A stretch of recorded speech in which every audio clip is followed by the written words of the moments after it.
A float-riding girl has been bitten by a suspected great white shark in Australia. Jacquelin Morley, 20, was enjoying her day at Kelp Beds in Wylie Bay, Western Australia, February 6th. Morley was floating in a pool ring around 11:55 a.m. when she started drifting offshore. Barry Brown and his brother watched Morley as she was slowly blown into deeper water about 218 yards, 200 meters off the coast. Then we actually saw a figure under the float, and we weren't quite sure whether it was a dolphin or what it was, Brown told ABC News.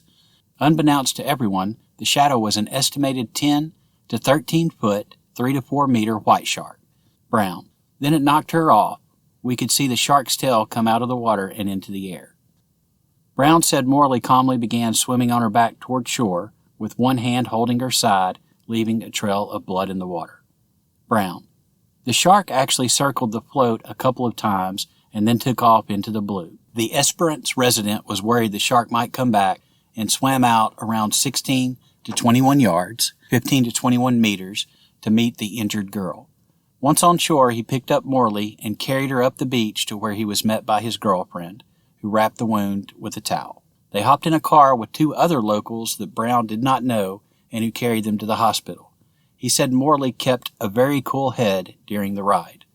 Once they arrived at the hospital, Morley was airlifted to Perth by the Royal Flying Doctor Service and was listed in stable condition. Brown.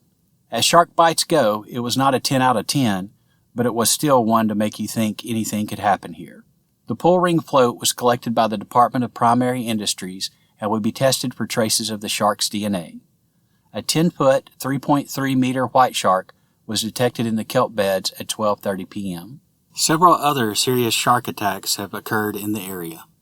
On October 9, 2020, Andrew Sharp, 52, was surfing when he was killed by a shark.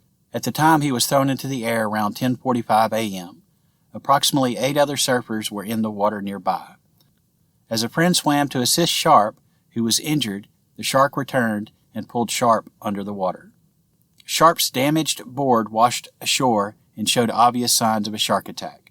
Based on the mark, authorities believe the shark involved was up to 13 feet long.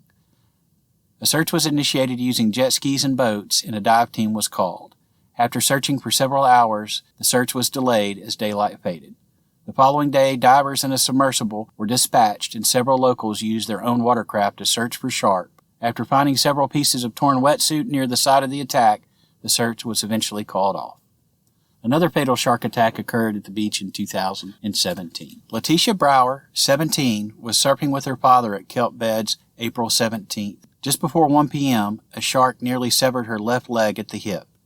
Her father and another teen pulled her to the beach where first aid was given, but unfortunately the teen died. In 2014, surfer Sean Pollard lost an arm and a hand to a shark while surfing the break.